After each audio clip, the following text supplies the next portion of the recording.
Grief has engulfed Mbande village in Malava, Kakamega County following the brutal murder of Friends School Muhomo deputy principal. According to residents, the 59-year-old Florence Sikolia was allegedly raped before she was strangled to death, even though authorities say they are waiting for medical report to ascertain it.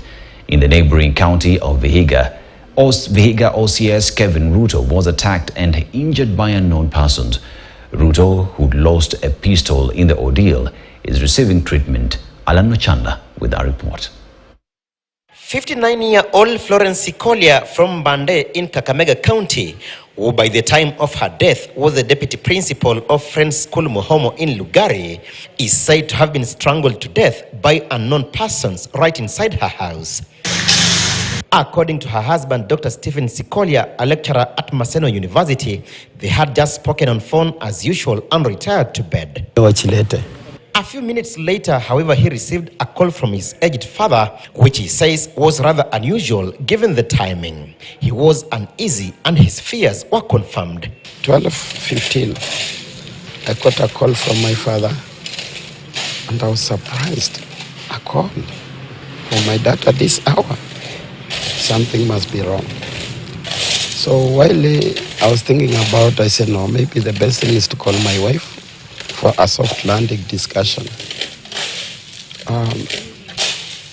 Unfortunately, the person who responded was a police officer and said, are you Sikolia? I said, yes.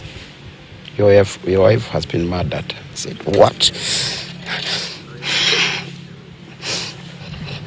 Her attackers are said to have followed her back to the house after she had gone to ensure the gate was locked. The scuffle attracted the farmhands' attention, who decided to lock the house from the outside.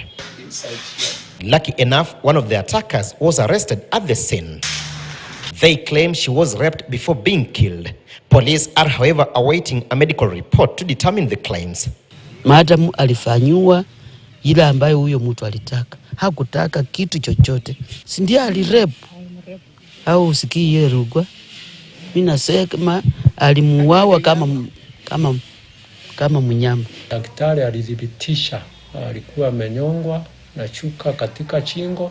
So zile zingine analysis ama vitu zilipelekwa lab.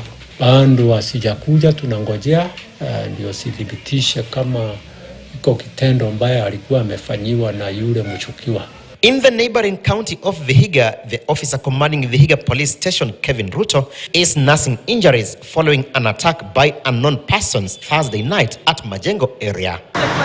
According to Vihiga County Police Commander Joseph Muturi, the officer lost a pistol in the attack, with local leaders calling on security apparatus to up their game, especially during this festive season. If a police officer can be attacked while on duty, what of a normal, ordinary citizen? This is very serious. We really need the security to be beefed up. Patrols should be intensified so that each and every Kenyan living in Vihiga County and across the country should feel secure by being provided with adequate security. Alan Nochanda, KTN News. Our thoughts and prayers to the families of the teacher who got murdered. Now, bishops, priests, and